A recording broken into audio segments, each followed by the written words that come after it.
प्रणाम। कृष्णेंद्र कथा नवीन समय चक्र यात्रा यानी समय चक्र यात्रा, समय यात्रा की बात कर रहे हैं। अभी तक हम समय चक्र यात्रा की बात करते थे, लेकिन आज से हम लोग समय यात्रा की बात करेंगे। मतलब अब नया चैप्टर शुरू हो रहा है, क्योंकि एशो सिविलाइजेशन, पहले ना हम अन्यानी सिविलाइजेशन की बात करा करते थे। अन्यानी मतलब अहंकार नहीं, अहम ब्रह्म।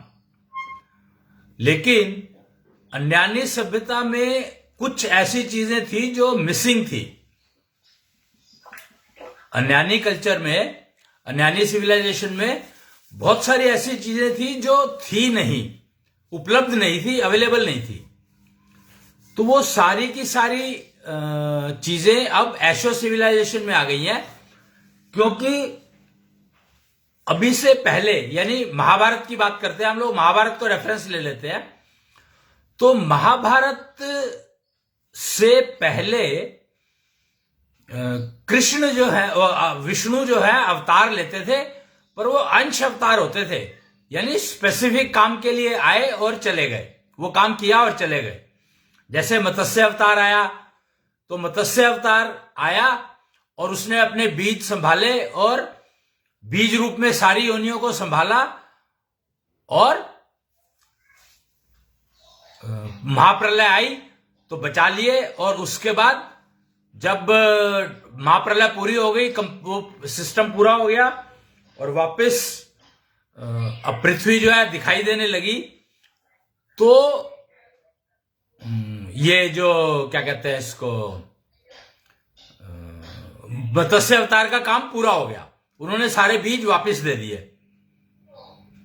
एक ना आप लोगों ने पता नहीं मूवी देखी है कि नहीं देखी है, एक मूवी थी, उसमें कुछ दिखाया गया है कि वो शिप बनाते हैं और उस शिप में वो कोशिश करते हैं कि सारे हर तरह की योनियां, बीज जो है, हर तरह के शरीर उसमें आ जाएं। वो नोवाज आर्क शायद मूवी का नाम था। तो वो बेसिकली मत्स्य अवतार को रिप्रेजेंट करने की कोशिश करी गई थी। तो मत्स्य अवतार में बीज रूप में आने का मतलब क्या है, यहां पर यह बहुत इंपॉर्टेंट है समझना कि बीज रूप में मत्स्य अवतार ने क्या रखा था अपने अंदर। तो मत्स्य अवतार ने बीज रूप में रखा था शंकर और उसके गणों को। शंकर के 84 लाख गण बताए जाते हैं। जब भी ये ब्रह्मांड बना, तो ब्रह्मांड में शंकर और उसके 84 लाख गण, 84 लाख योनियां बताई गई है ना, तो 84 लाख गण थे। और आप ये देख लो कि तकरीबन ये अन्यानी सभ्यता का आधार है। यानी अन्यानी सभ्यता में शंकर और 84 लाख गण थे, और वो सारी प्रक्रियाएं, पंच महाभूत, 24 मॉलिक्यूल, पंच बीज, और बेसिकली पंच बीज उपलब्ध थे, जिनका उपयोग करके ब्रह्मा जी ने सृष्टि की रचना की। तो हम समय यात्रा शुरू कर रहे हैं आज से। तो समय में क्या क्या हुआ, तो आरंभ की बात करें तो अन्यानी सभ्यता आरंभ है। बीज, सभ्यताओं का बीज रूप अन्यानी सभ्यता है। और विकसित रूप, बीज रूप और विकसित रूप जो है वो है एशो सभ्यता, एशो सिविलाइजेशन, जो शुरू हुई 2006 से। 30 मार्च 2006 से शुरुआत हुई थी इसकी, और नया संवत बना था। उस समय में नए संवत की शुरुआत हुई थी, जिसको हम लोग दक्षिण्या संवत्सर के नाम से जानते हैं, संवत के नाम से जानते हैं। तो विक्रमी संवत जो है वो समझो ट्रांजिशन पीरियड का कैलेंडर सिस्टम था, टाइम सिस्टम था। और उसमें टाइम सिस्टम में ना घड़ी जो होती थी, वो उसको कहा जाता था सूर्य घड़ी। अगर आप कुछ इनमें गए होंगे, जंतर मंतर टाइप के जो म्यूजियम थे, टाइम म्यूजियम, पहले टाइम समय दिखाने की जो प्रोसीजर्स थे, वो ना घड़ी बनी हुई है। तो घड़ी में क्या है, दीवार बनी है बड़ी सी, और उसके ऊपर मार्किंग हुई है। और वो मार्किंग सूर्य की पोजीशन को एक ऑब्जेक्ट लगा दिया और उस ऑब्जेक्ट की परछाई जैसे जैसे मूव कर रही है, सूर्य मूव कर रहा है, वैसे वैसे वो परछाई मूव करती है और वैसे वैसे टाइम को समझा जाता है, मतलब टाइम का गणित किया जाता है। तो आप ये किसी भी जंतर मंतर में जाके देख सकते हैं। उज्जैन में है, दिल्ली में है, जयपुर में है, एक मथुरा में हुआ करता था सबसे पहला, पर शायद उसके बारे में कोई जानकारी उपलब्ध है नहीं। तो पहला जो जंतर मंतर था वो मथुरा में था, कृष्ण के समय का था वो, और बाद में तो ये महाराजा जयसिंह ने बनवाए थे। खैर वो हमारा विषय नहीं है, पर जनरली हिस्ट्री की जानकारी रहनी चाहिए, थोड़ी सी ऐड कर दो तो पता रहता है कि हम लोग किस बारे में बात कर रहे हैं। तो घड़ी जो है, सूर्य दिन का टाइम, मतलब कैलेंडर सिस्टम का मतलब क्या है? तो कैलेंडर सिस्टम का मतलब है कि हमें कोई एक ऐसा सिस्टम चाहिए, इंस्ट्रूमेंट चाहिए या प्रोडक्ट चाहिए जो कि हमें दिन का समय दिखा सके, जिसमें एरर ना हो, गलती ना हो और एक्यूरेसी हो, पलक झपकने के टाइम तक की एक्यूरेसी हो, यानी पलक झपकने का टाइम हमें पता लग जाए उससे। ऐसी एक घड़ी होनी चाहिए। घड़ी कहते हैं उसको, पता नहीं घड़ी क्यों नाम दिया उसका, पर उसको घड़ी कहा जाता है। वॉच, वॉच भी क्यों कहा जाता है पता नहीं, कि वॉच का मतलब तो देखना होता है, घड़ी तो खैर नामकरण किस आधार पर किए गए ये पता नहीं है मेरे को, पर मैं जो बताने की कोशिश कर रहा हूं कि दिन में सूर्य की पोजीशन क्या है वो बताती है घड़ी प्राइमरीली, कि इस समय में 12:10 हुए हैं तो इसका मतलब सूर्य इस पोजीशन पर होगा। आप अंदाज लगा सकते हैं, यानी kind of movement of sun is reflected in the watch. खैर, तो और घड़ी तो चाहिए दिनचर्या के काम करने के लिए हमें घड़ी चाहिए। क्यों? हमें कोई बस पकड़नी है, कहीं पर जाना है, किसी को मिलने के लिए जाना है, तो कैसे पता लगेगा? सूर्य निकल रहा है, सूर्य उदय के समय इतने सारे काम होते हैं, पीताम्बरो एनर्जी अवेलेबल होती है उस समय में, तो उसका उपयोग करना है हमें। तो हमें कैसे पता लगेगा? हम तो बंद कमरे में सो रहे हैं अंदर पड़े हुए, तो हमें कैसे पता लगेगा सूर्य उदय हो गया? तो कोई अलार्म सिस्टम चाहिए, तो वो घड़ी के साथ कनेक्टेड, और अंदाजन किस समय में सूर्य निकलता है वो पता लग जाता है, और उसके हिसाब से आप अलार्म सेट कर सकते हो।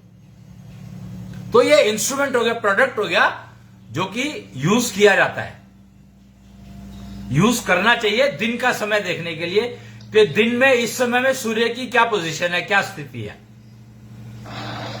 और जो रात के समय में चंद्रमा की मूवमेंट है, तो चंद्रमा की क्या पोजीशन है, इस समय चंद्रमा कहां होगा, कैसा होगा, और अगर चंद्रमा जो है वो ब्लू ब्रीजो एनर्जी रिलीज करता है तो उसका उपयोग करना है, तो उसके लिए हमें समय पता होना चाहिए। क्यों? चंद्रमा को देख करके तो पता नहीं लगेगा कि चंद्रमा क्या कर रहा है, क्या नहीं कर रहा है, लेकिन घड़ी से आप पता लग जाएगा कि इस समय में ब्लू ब्रीजो एनर्जी रिलीज हो रही है, तो मैं उसका उपयोग करना चाहूं तो कर सकता हूं। उपयोग मुझे करना है, अपने आप को, इंडिविजुअल को,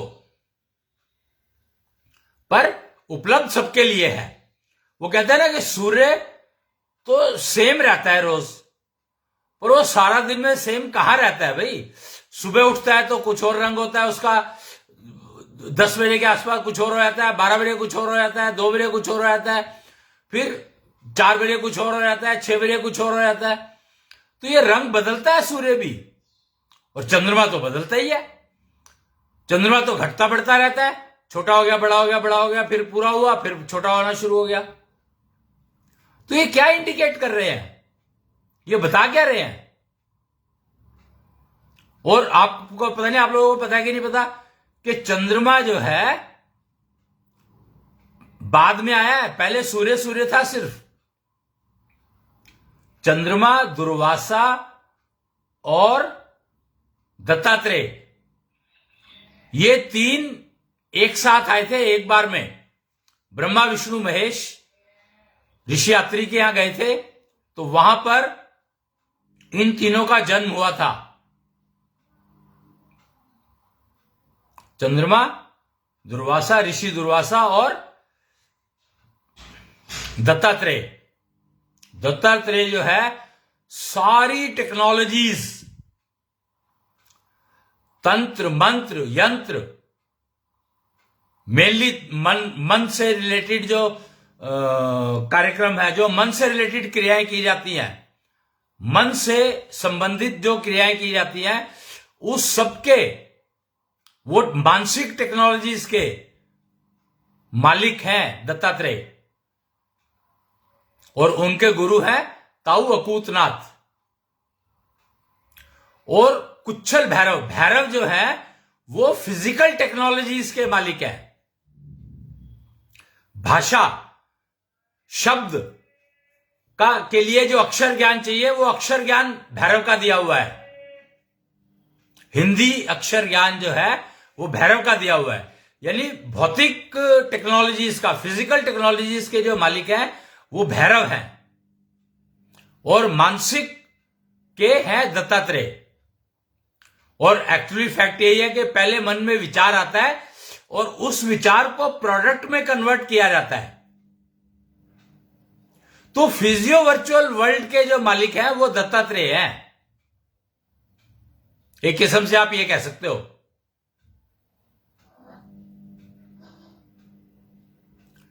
तो हम लोग समय की यात्रा की बात कर रहे थे और अन्यानी सभ्यता की बात कर रहे थे। अभी तक हम लोग अन्यानी सभ्यता की ही बात किया करते थे, जबकि एशो सिविलाइजेशन, एशो सभ्यता 2006 से शुरू हो चुकी थी। 30 मार्च 2006 कट ऑफ डेट थी। और 1995 फरवरी 1995 से शुरू हो गया था ट्रांजिशन, अन्यानी सभ्यता के खत्म होने का और एशो सभ्यता के शुरू होने का ट्रांजिशन शुरू हो गया था। 10 साल लगते हैं।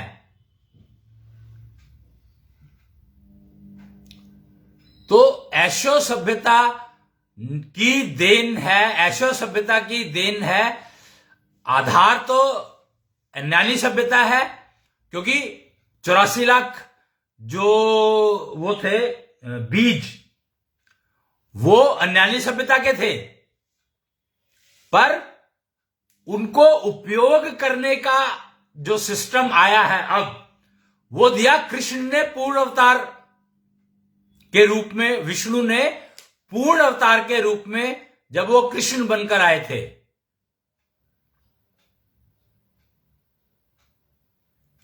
और कृष्ण पूर्ण अवतार तो थे, लेकिन पूर्ण अवतार होने में और जो उनको बनना था, जिस चीज के लिए उनको ट्रेंड किया जा रहा था, सिखाया जा रहा था, उसके लिए पहला स्टेप था सांदीपनी आश्रम।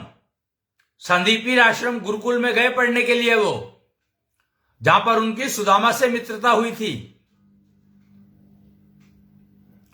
सुदामा से मित्रता हुई थी। वहां पर बलराम कृष्ण संदीपनी गुरु के पास पढ़ने गए थे। तो पढ़ने क्या गए थे? यानी वो पूर्ण अवतार तो थे, लेकिन कुछ चीजें थी नहीं, कुछ चीजें उनको अभी सीखनी थी, समझनी थी। समाज के परिप्रेक्ष्य में, मनुष्य जन्म के परिप्रेक्ष्य में। उससे पहले वो राम के रूप में अवतार के रूप में आए थे, तो वो 12 कला संपूर्ण थे। 12 कलाएं थी, राम जी की 12 कलाएं थी। तो ये जो 12 का सिस्टम चलता था पहले, इंच, 1 फुट में 12 इंच होते हैं। एफपीएस सिस्टम कहा जाता था उसको, फुट पाउंड सेकंड्स। तो वो 12 का सिस्टम जो है राम जी का दिया हुआ था, और राम जी के द्वारा दिया गया था निष्ठा चक्र, और उसके 7 आयाम। और वो 7 आयाम के जो करवाने वाले हैं, उसके प्रोसीजर जो देने वाले हैं, वो है सप्तऋषि। अंबाला में कृष्णिष्ठ मंदिर में परशुराम जी का दरबार लगा है, तो वहां पर दिखाए गए हैं ये कि सप्तऋषि निष्ठा चक्र के 7 आयाम को कैसे सिखाते हैं, क्या बताते हैं, उसके बारे में वो सारी जानकारी उपलब्ध हो सकती है वहां से आपको। निष्ठा चक्र देख लो आप, तो आपको पता लग जाएगा। और आप अगर आपके अंदर निष्ठा चक्र जागृत हो जाए, हर इंसान के अंदर निष्ठा चक्र होता है। निष्ठा चक्र आधार है समाज का, परिवार का, राष्ट्र का। बिना निष्ठा चक्र जागृत हुए आप समाज का हिस्सा नहीं बन सकते। बिना निष्ठा चक्र जागृत हुए अगर आप परिवार बनाने के लिए चल देते हैं तो आपका परिवार कष्ट में होगा। पारिवारिक कष्ट जो है, पारिवारिक वैचारिक दूषण जिसको प्रदूषण कहा गया है, पारिवारिक प्रदूषण जिसको कहा गया है, तो वो निष्ठा चक्र से ही दूर हो सकता है, और कोई तरीका नहीं है।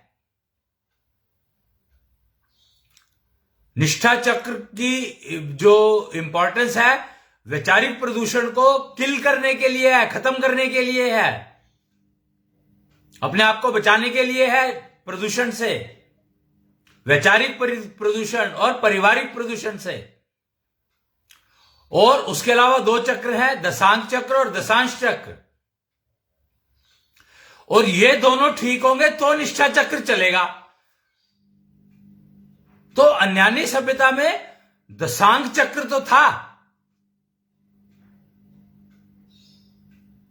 5 इंद्रिया, ज्ञानेन्द्रिया और 5 कर्मेंद्रिया, ये तो पता था, पर दशांश चक्र का नहीं पता था। दशांश चक्र जो दिया है वो दिया है एशो सिविलाइजेशन ने। और एशो सिविल जब ये दशांश चक्र का जब समझ आया और इसका उपयोग करना शुरू किया तो निष्ठा चक्र समझ में आया। तो निष्ठा चक्र सबसे बाद में, हालांकि दिया था राम जी ने, लेकिन समझ अब आना शुरू हुआ, और उसका उपयोग क्या है, वो उपयोग करके देखा तो उसके रिजल्ट्स क्या है वो अब समझ में आने शुरू हुए एशो सिविलाइजेशन के कारण।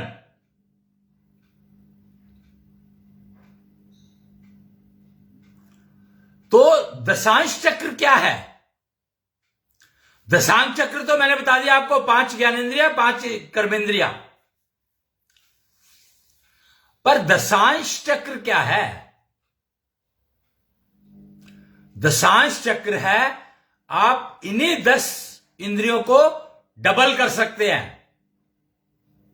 डबल यानी अभी आपके पास 5 ज्ञानेन्द्रिया, 5 कर्मेंद्रिया है, आप 10 कर्मेंद्रिया कर सकते हो और 10 ज्ञानेन्द्रिया कर सकते हो।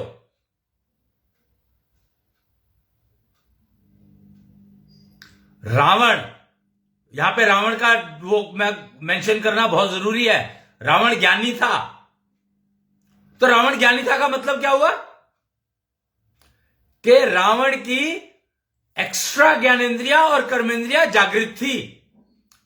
10 तो नहीं कहूंगा मैं क्योंकि उसने गलती करी, पर एक्स्ट्रा कर्मेंद्रिया और ज्ञानेन्द्रिया जागृत थी उसकी।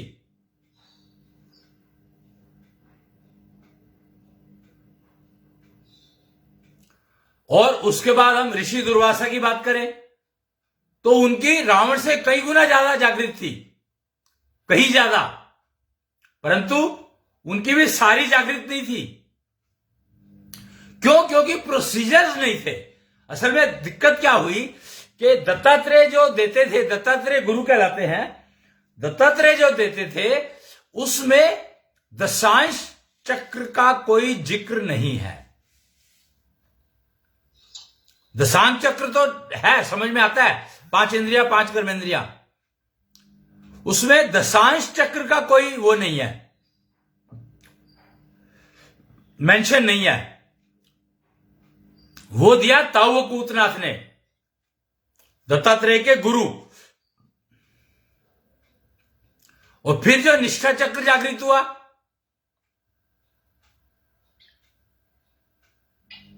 निष्ठा चक्र जब जागृत, जबकि श्रीराम का दिया हुआ है, पर जागृत कब किसने किया? कृष्ण ईष्ट ने।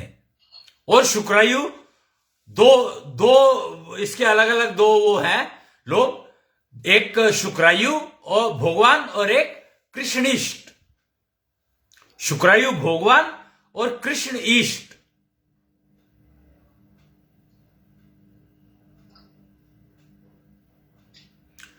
तो निष्ठा चक्र को जागृत रखने के लिए आपको 24 मॉलिक्यूल्स के जागरण की जरूरत पड़ती है। 24 मॉलिक्यूल का जो ब्रह्मांड का स्ट्रक्चर है, यानी 5 तत्वों की बात करी जाती थी, तो वो 5 तत्वों की बात नहीं करी जाती थी, 5 बीज की बात करी जाती थी। जबकि दत्तात्रेय ने बताया कि 5 तत्व की बात दत्तात्रेय ने करी थी और 5 तत्व से 5 बीज बने, यानी 5 तत्वों से एक बीज बना, 5 तत्वों से दूसरा, तीसरा, चौथा, पांचवा, ऐसे 5 बीज बने। तो ब्रह्मा ने जो सृष्टि बनाई थी वो 5 बीज का उपयोग करके बनाई थी।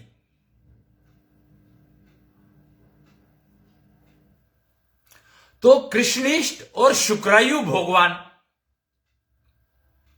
ये आपको समझने होंगे। पूज्य इनकी अगर आप पूजा करेंगे, यानी इनके बताए प्रोसीजर्स को एडॉप्ट करेंगे, तो आप अपना दशांश चक्र चला सकते हैं। और दशांश चक्र एक्चुअली कृष्णिष्ठ का दिया हुआ दशांश चक्र है और शुक्रायु का दिया हुआ बाकी 6 है, 18 और 6। कृष्णिष्ठ ने 18 मॉलिक्यूल के बारे में दिया है ज्ञान और शुक्रायु भगवान ने 6 का दिया है, तो 18 और 6 24। तो आपका जो निष्ठा चक्र है वो इन 24 मॉलिक्यूल्स पर आधारित है और सप्तऋषि इसको कंट्रोल करते हैं। 7 दिशाएं हैं इसकी। तो वो आप निष्ठा चक्र पढ़ेंगे तो उसमें पता लग जाएगा आपको, या उसके बारे में चर्चा होगी आगे कभी, जब भी टाइम आएगा, उसका समय आएगा। दशांश तो 3। अब क्या क्या हो गया हमारे पास? अब हमारा हो बहुत कुछ। एशो सिविलाइजेशन ने एक ऐसा पंडोरा बॉक्स खोल दिया है, ऐसा होराइजन खोल दिया है जिसका के अंत ही नहीं है। सनातन, अगर सनातन को समझना है, सनातन को अपने जीवन में उतारना है, समझने से कुछ नहीं होगा। ये तो सारा का सारा प्रैक्टिकल है। आपको अपने अंदर प्रैक्टिकल सनातनता को एडॉप्ट करके जागृत करना पड़ेगा। डिजिटल लिविंग को एडॉप्ट करोगे तो फिर आप सनातन प्रक्रिया को अपनाओगे, तो फिर आप लुक 16 लिव 16 के ग्रुप में ऐड हो जाओगे अपने आप ही। आप मिलेगा ज्ञान, तू अपनी योग्यता बढ़ा, आप मिलेगा ज्ञान। पर आपको ज्ञान चाहिए क्या? ज्ञान तो मिल जाएगा, पर कौन सा ज्ञान चाहिए? वो दिमाग की बत्ती भी तो जलनी चाहिए। ज्ञान तो दिमाग में भरा पड़ा है, पर किस समय में मुझे किस ज्ञान की जरूरत है, वो ज्ञान की बत्ती जलेगी तो फायदा है, नहीं तो बेकार है। कैसे करोगे? क्या करोगे? ज्ञान बहुत सारा है, कंफ्यूजन रहेगा। दिमाग की बत्ती जलनी बहुत जरूरी है। शिव ज्योति कहा गया है उसको, और वो निष्ठा चक्र से डायरेक्टली कनेक्टेड है।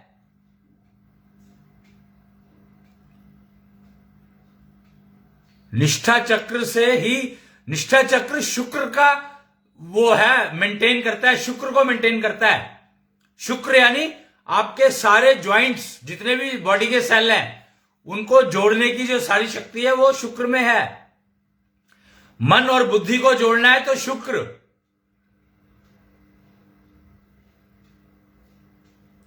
जो सेल को राम कहा गया है, actually cell is each cell. Cell को राम के नाम से जान सकते हो आप। सेल का नामकरण अगर करोगे आप, तो सेल का नामकरण ही राम है। और राम राम करते हो तो दोनों सेल के जो ज्वाइंट है उसकी स्ट्रेंथ इंप्रूव होती है, यानी उसका शुक्र इंप्रूव होता है। राम राम कहने से आपके सेल्स के ज्वाइंट्स का शुक्र इंप्रूव होता है।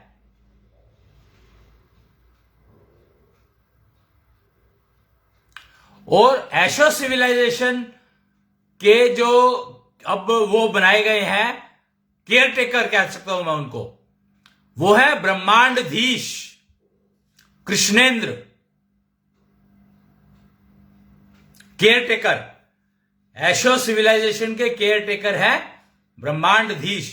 पहले जो है ब्रह्मा विष्णु महेश चलाते थे सृष्टि को। अन्यानी सभ्यता में, अन्यानी सिविलाइजेशन में ब्रह्मा विष्णु महेश 3 हुआ करते थे और सबका अपना अपना काम था। प्रॉब्लम यह होती थी कि एक ने कुछ कर दिया तो दूसरा उसको ठीक करने के लिए भागता फिरता था। आप देख सकते हैं शंकर ने किसी को वरदान दे दिया तो विष्णु को आना पड़ा, वगैरह वगैरह। बहुत सारे ऐसे एपिसोड मिल जाएंगे आपको। लेकिन अब ब्रह्मा विष्णु महेश तीनों के तीन कृष्ण में मर्ज हो चुके हैं और वह कृष्णेंद्र बनकर के ब्रह्मांडधीश बनकर के बैठे हैं। और एशो सिविलाइजेशन की जिम्मेदारी उनकी है। अब 2011 को उन्हें कृष्णेंद्र बना दिया गया था और ब्रह्मांडधीश अब बने हैं वो 2022 में। और ब्रह्मांडधीश बनते ही बने तभी है वो, जो ये 10-11 साल लगे हैं ना, 2011 से लेके 2022 तक के जो 11 साल लगे हैं, वो समय था जिसमें ब्रह्मा विष्णु महेश और बाकी बहुत सारी जो एंटिटीज थी ऐसी, और सारे देवी देवता मर्ज हो गए हैं इनमें। और महाविष्णु का एक रूप बन गए हैं अब ये। महाविष्णु के 64 रूप हैं, उनमें से एक रूप कृष्णेंद्र का है जिसमें ब्रह्मा विष्णु महेश मर्ज हो चुके हैं।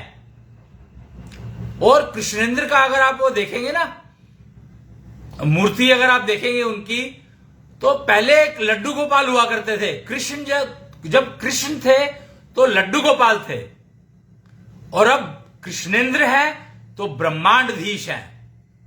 कृष्ण से द्वारकाधीश बने थे, कृष्णेंद्र से ब्रह्मांडधीश बन गए हैं। कृष्ण से द्वारकाधीश बनने में तकरीबन इतना ही टाइम लगा था उनका, 10, 11, 12 साल लगे थे मेरे ख्याल से, जब वो 11 साल के थे, जब वो संदीपनी आश्रम पढ़ने गए हैं। तो द्वारकाधीश बनना है, उसकी ट्रेनिंग दी गई थी उनको वहां पर। संदीपनी गुरु ने जो ट्रेनिंग दी थी वो द्वारकाधीश बनने की ट्रेनिंग दी थी। और कृष्णेंद्र से ब्रह्मांडधीश बनने की जो ट्रेनिंग दी है वो दी है महाविष्णु ने। अब वो महाविष्णु का रूप हो गए हैं।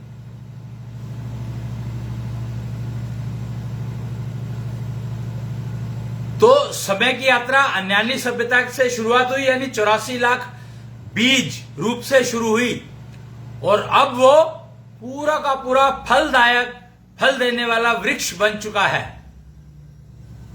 और फल उपलब्ध है, पर फल का काम क्या है? आपको प्राप्त करने के लिए योग्यता लानी पड़ेगी।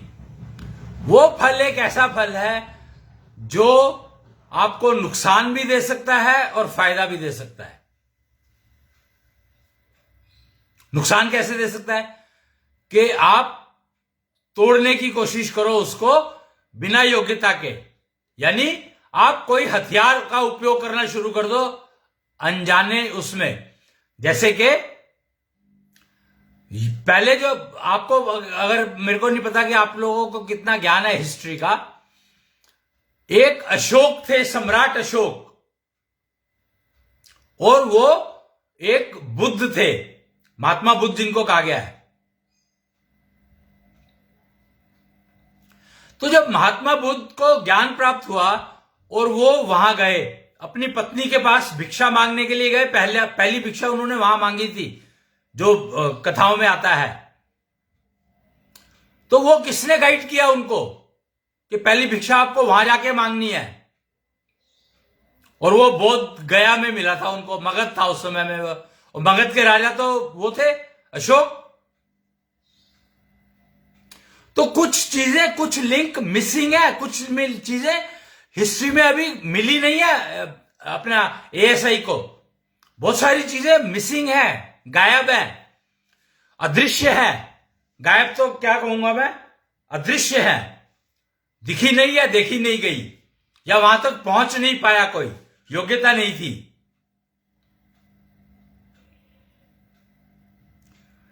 तो उनको किसने गाइड किया कि पहला आपको जो वो लेना है, पहली भिक्षा आपने अपनी पत्नी से मांगनी है?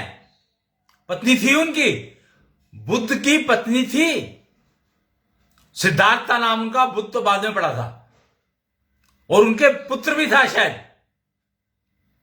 बच्चा तो था, पुत्र था या पुत्री थी ये मुझे पता नहीं है, पर मेरे ख्याल से पुत्र था।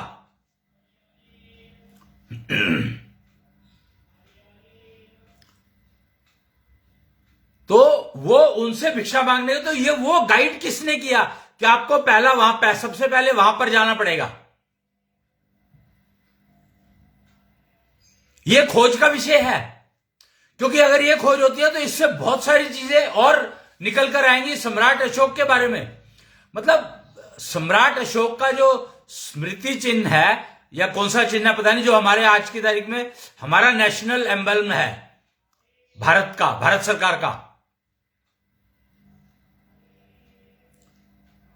4 मुख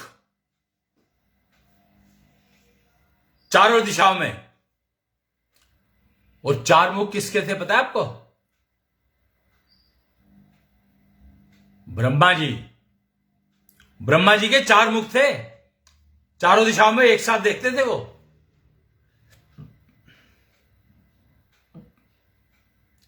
तो जिसने भी ये नेशनल एम्बलम डिसाइड किया,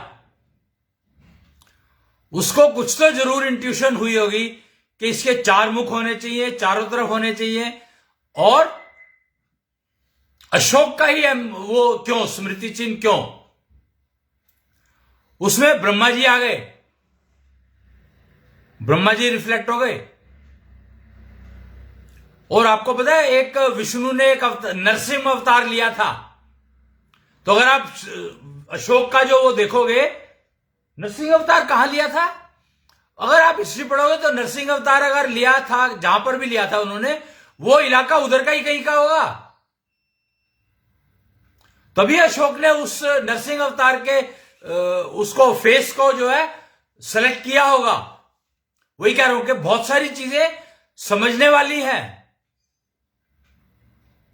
समय की यात्रा पर निकले हैं हम लोग। तो अगर हमें वो चीजें समझ में आ जाए तो हम शायद बहुत अन्यानी सभ्यता तक आराम से समझ सकते हैं सब चीजों को, क्योंकि अन्यानी सभ्यता ब्रह्मा जी के सृष्टि निर्माण से पहले की सभ्यता है। ये समझ लो आप। तो हम कब से बात कर रहे हैं, कब की बात कर रहे हैं? बीज रूप की बात कर रहे हैं, और अब हम फल की बात कर रहे हैं, और पेड़ बीच में है।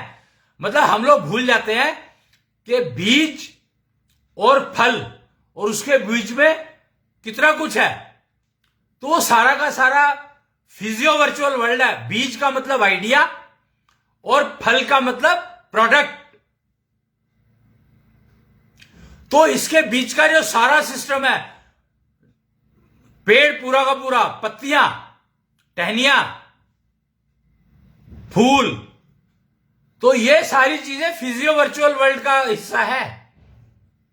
तो आप सोच सकते हो कि फिजियो वर्चुअल वर्ल्ड कितना बड़ा है और फल कितना छोटा सा, और कितने सारे फल होते हैं। 84 एक बीज आपको कितने फल दे सकता है, और हर सीजन में देता है। कमाल की बात है।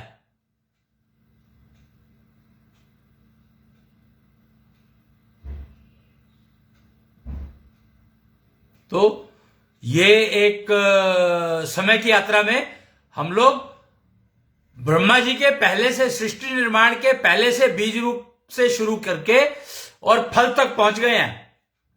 बीच में जो पेड़ है, अब ये देख लो, वो एक कहा जाता है ना, एक वाक्य है, एक स्टेटमेंट है कि आप आम खाओ, आपको आम खाने हैं या गुठलियां गिननी है। तो आज आप डिसाइड कर लो, आज 1 तारीख है। 1 तारीख क्यों है आज? पता है आपको कि 1 जनवरी क्यों फिक्स किया गया नए साल के लिए? तो इसका बहुत साधारण सा कारण है, मकर संक्रांति फिक्स है और पक्ष 15 दिन का फिक्स है। तो ये दो फैक्ट मतलब आपस में कोरिलेट ना कर जाएं, इसके लिए 1 जनवरी डेट पक्की कर दी तुक्के से, ऐसे ही मतलब बिना सोचे समझे। कोई उसके पीछे विचार नहीं है, कोई सोच नहीं है, कोई समझ नहीं है, पर मकर संक्रांति पक्की है।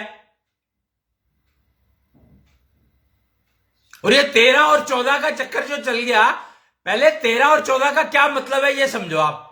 मैं आपको बताता हूं कि 13 को पहले 13 जनवरी की मकर संक्रांति हुआ करती थी, तो 1 जनवरी एक्चुअली 29 दिसंबर को पड़नी चाहिए थी, 30 दिसंबर को सॉरी, और बढ़िया रहती क्योंकि 30 का महीना होता है हिंदी महीनों में, लेकिन नहीं किया। क्यों? क्योंकि जो सनातन प्रक्रिया के जो सिस्टम था उसको डिस्कार्ड करने के लिए इतनी सारी मैनिपुलेशन करनी पड़ी। 30 तारीख को अगर 1 जनवरी डिक्लेयर कर देते तो बहुत बढ़िया रहता, 31 को कर देते तो भी बढ़िया रहता, पर 2 दिन बाद करी गई और वो फरवरी के 2 दिन कम करने पड़े। उस चक्कर में 1 जनवरी को 1 जनवरी करने के लिए फरवरी में 2 दिन कम करने पड़े। सोचो कितना गणित, मतलब कितना कंफ्यूजन है। लोग कहते हैं कि ये कैलेंडर फिक्स है, कहां से फिक्स हो गया भाई? हर महीने तो बदल जाता है। और हिंदी का कैलेंडर हर महीने बदल जाता था तो उसमें कष्ट था, पता नहीं क्यों। और रेफरेंस तो अभी भी वही है, मकर संक्रांति 13 क्यों? अब 13 का मैं बताता हूं आपको कि 13 जनवरी को मकर संक्रांति फिक्स है, तो उस दिन को 1 जनवरी डिक्लेयर कर सकते थे, पर 13 को करे या 14 को करे, यहां पर इशू ये था। तो ये प्रॉब्लम क्यों हुई? ये प्रॉब्लम हुई क्योंकि दिन को हमने शुरुआत मानी सूर्य उदय से, जबकि सूर्य उदय का सिर्फ घड़ी से कनेक्शन है, कैलेंडर से कोई कनेक्शन नहीं है। कैलेंडर तिथि जो बदलती है, डेट जो बदलती है, वो चंद्रमा के उदय से बदलती है।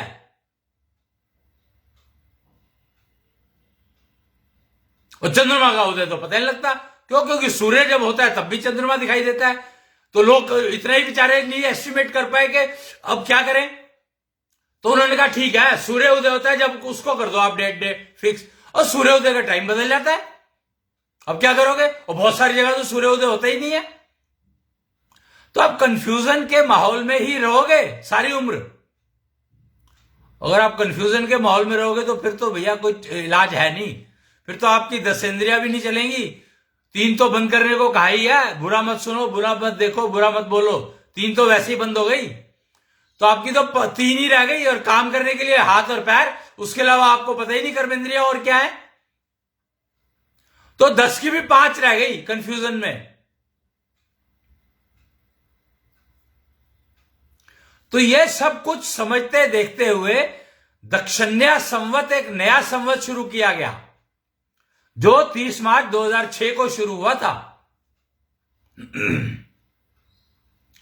अब दक्षिण्या कौन? प्रॉब्लम तो है ही ना कि नाम दक्षिण्या दे दिया, तो दक्षिण्या कौन? तो यहां पर बीज रूप में जो 84 लाख योनि थी उसको समझो। तो उसको अगर आप समझते हैं तो बीज रूप में दक्ष थे, राजा दक्ष, प्रजापति दक्ष, जो कि पार्वती के पिता थे, शंकर के ससुर, फादर इन लॉ, पता नहीं क्या होता है, खैर। तो वो जो थे उनका जो वो दक्ष थे, और उनमें कार्तिकेय और गणेश और शंकर और भी कुछ होंगे, वीरभद्र वगैरह, मतलब कुछ लोग होंगे जिनके अंश मर्ज हुए, और कलयुग का जो दक्ष का रूप है वो है दक्षिण्या, तत्व गुरु हो गए वो, और कृष्णेंद्र दरबार में तत्व गुरु के रूप में बैठे हैं। और दक्षिण्या संवत उनके नाम से ही शुरू हुआ है, 30 मार्च 2006।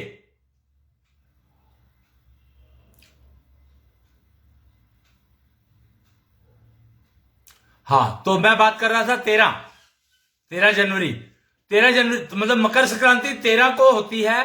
13 अगर जनवरी के कैलेंडर के हिसाब से चले तो 13 को होती है, 13 जनवरी को। तो ये समझ लो आप कि 13 क्यों रखा गया।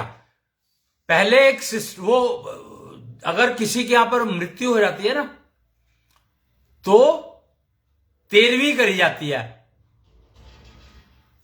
तो यानी पिछला साल तो मर गया ना, वो थोड़ी आएगा वापस। तो पिछले साल की 13वीं हुई। तो उस फैक्ट को कंसीडर करते हुए इन्होंने 1 जनवरी को डेट पक्की करी थी। अब प्रॉब्लम यह हो गई कि 14 जनवरी को संक्रांति होने लग गई।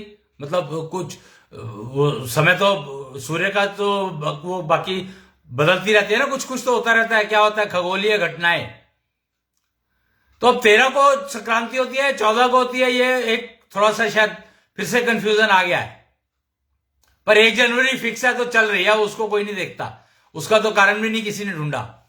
चल रही है तो चल रही है। तो 13 और 14 से नई शुरुआत होती है। अगर हम कैलेंडर के हिसाब से चले, घड़ी के हिसाब से चले, तो 13 को 13वीं हुई और 14 को नई शुरुआत हुई। लेकिन ऐसा तो होता नहीं है। 13वीं जब होती है तो 13वीं के बाद रस्म पगड़ी साथ की साथ हो जाती है, यानी नई शुरुआत साथ की साथ होती है। और 13वीं का टाइम नॉर्मली 3 से 4 का रखा जाता है। उसका भी कारण है, 3 से 4 रखने का भी कारण है, क्योंकि 4 बजे से चंद्रमा का डोमिनेशन शुरू हो जाता है। ब्लू ब्रिजो एनर्जी सूर्य रिलीज करना शुरू कर देता है। तो रस्म पगड़ी 4 बजे बेस्ट टाइम होता है अगर करी जाए तो। अब वो 13 तारीख को ही हो गई। पर चंद्रमा के से अगर तिथि बदलोगे, आप डेट बदलोगे, तो 14 उसी दिन शुरू हो गई।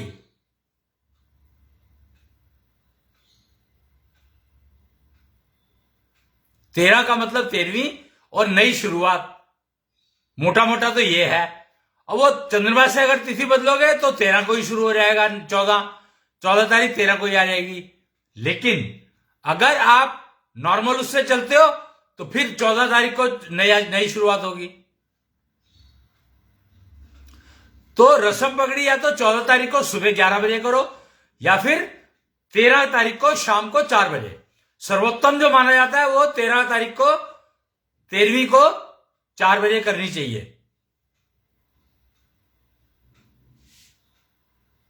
तो समय की यात्रा क्या, कष्ट मुक्त मृत्यु और कष्ट मुक्त जन्म, ये 2 चीजें बहुत इंपॉर्टेंट है। कि डिलीवरी हो तो कोई किसी को कोई पेन ना हो, ना मां को ना बच्चे को, और मृत्यु हो तो कोई कष्ट ना हो, मृत्यु तक कोई कष्ट ना हो मेरे को।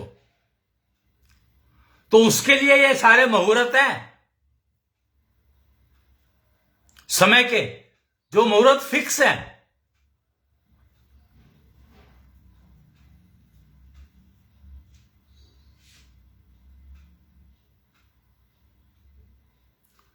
जी, तो ये आज समय की यात्रा में हम लोग यहां मेन जो बात समझी हमने, वो समझी मरना और जीना, कष्ट मुक्त जीवन, कष्ट मुक्त मृत्यु, कष्ट मुक्त डिलीवरी, पैदा होना।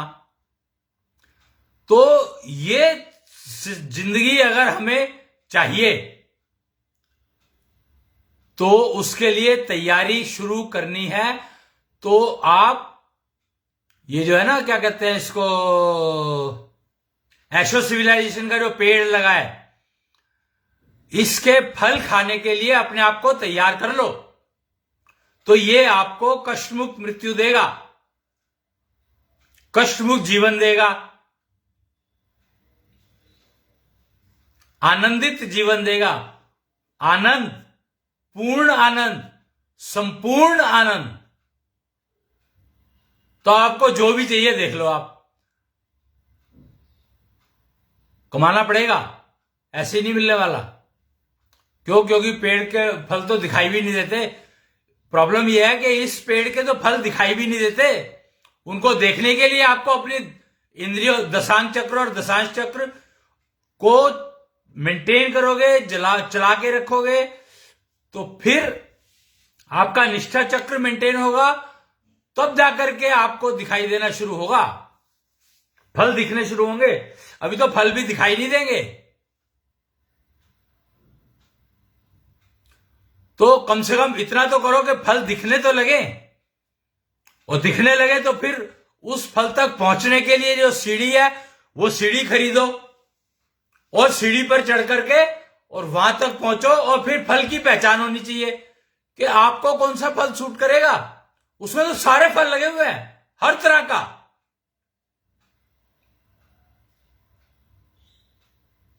जितने भी, जिसको भी चाहिए, और फलों की गिनती भी अनगिनत है। हर इंडिविजुअल के लिए फल अवेलेबल है, जितने मर्जी हो। 84 लाख बीज, और एक एक बीज के अगर मान लो कितने, अगर मैं मान लू पुरुष ही पुरुष गिनता हूं अगर दुनिया में, तो 500 करोड़ पुरुष और 550 600 करोड़ स्त्रियां। अगर टोटल 1100 करोड़ की पॉपुलेशन गिनी जाए, तो अगर ये मान ले हम रेशो 50-50 भी मान ले, चलो आधा आधा भी मान ले, तो 500 कितना, 1000 करोड़ की बात करो तो 500 करोड़ पुरुष, 500 करोड़ स्त्रियां। यानी एक बीज 500 करोड़ फल दे सकता है।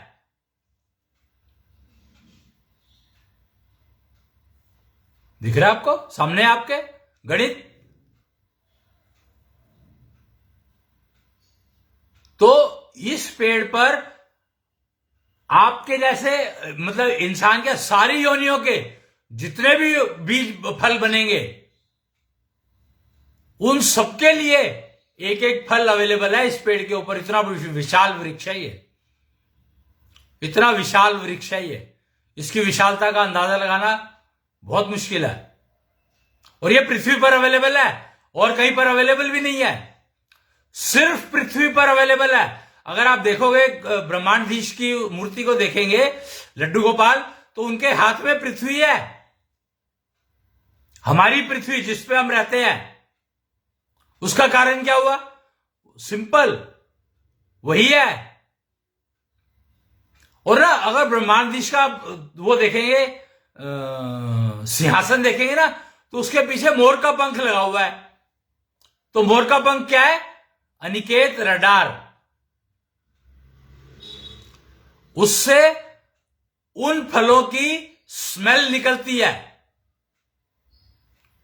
जो कि आपको पहचाननी है कि आपके लिए कौन सा फल है।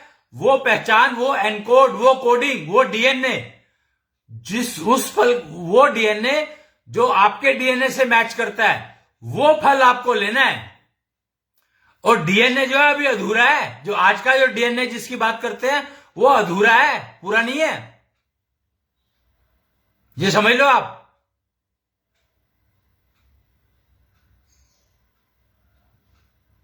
वो क्रोमोसोम की बात करी जाती है, 23 और 23, 46। और डीएनए में तो 21 है शायद, या 21 या 23 ऐसी कुछ वो है। वो 2 सेट बना दिए जेंडर के हिसाब से, ऐसा है नहीं।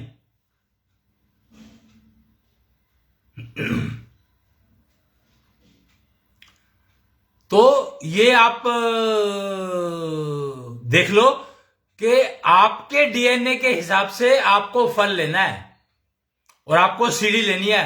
वो कहते हैं ना, कुच्छल कहे बन स्वार्थी, अपनी अर्थी पहचान, उसी पे जाना है शमशान, तो क्यों रहवे परेशान। अगर आपको अपनी अर्थी पहचान ली, यानी वो फल जो आपके डीएनए से मैच करता है, वो अर्थी यानी वो सीढ़ी जो आपके डीएनए से मैच करती है, तो आपको कष्ट होगा ही नहीं ना। तो कष्ट मुक्त मृत्यु तो आई गई, अपने आप ही अश्योर हो गई। जब भी आएगी कष्ट मुक्त आएगी ऑटोमेटिकली। कितना परफेक्ट सिस्टम है।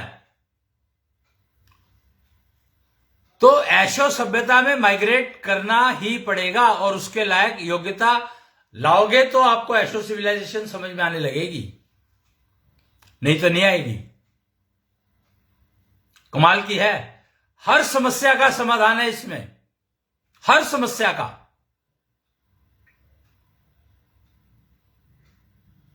तो आप देख लो, समझ लो, कुछ भी पूछना चाहें तो पूछ सकते हैं। कोई भी सवाल दिमाग में आता हो, आज आता हो, कल आता हो, परसों आता हो, जब तक मैं हूं तब तक तो आप पूछ ही सकते हैं।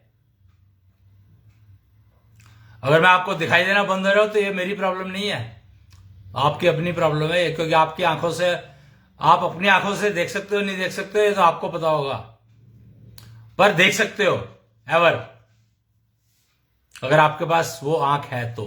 आंख तो है ही, दशांक चक्र, दशांश चक्र, निष्ठा चक्र, तीन ही तो चक्र हैं। तो ये तीनों के तीन अगर ठीक ठाक चल रहे हैं, और जो कि आपकी हार्ट बीट से कनेक्टेड है, तो इसलिए बहुत ज्यादा कोई प्रॉब्लम नहीं है उनको आपस में वो करने की, पर करना तो पड़ेगा, बिना करे गुजारा नहीं है। तो एक पोयम का भी गान करेंगे हम लोग, इतनी शक्ति शुभ ज्ञानिता जिसको कहा गया है, क्योंकि हम आज से शुरू करते हैं कि भैया इतनी शक्ति हमें दे दो कि हम अपनी योग्यता, अपनी सामर्थ्यता, अपनी क्षमता बढ़ा सकें, तीनों चक्रों को चलाने के लिए समझ सकें वो सारे खेल। तो ऐशो सिविलाइजेशन में हम लोग माइग्रेट कर सके, उसकी तैयारी के लिए ये पोयम है। तो इसको आप गा सकते हैं सारे के सारे, चाहे तो शुरू कर सकते हैं। इतनी शक्ति हमें देना माता, मन पे विश्वास कमजोर होना, अनेक रास्तों में है एक रास्ता, भूल कर भी कोई भूल होना, भूल कर भी कोई भूल होना। आगे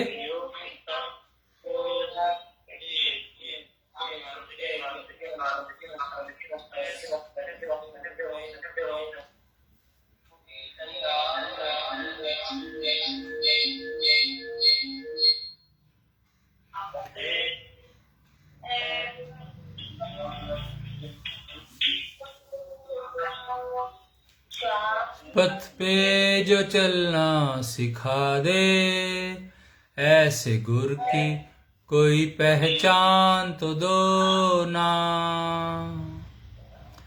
जय कृष्णेंद्र।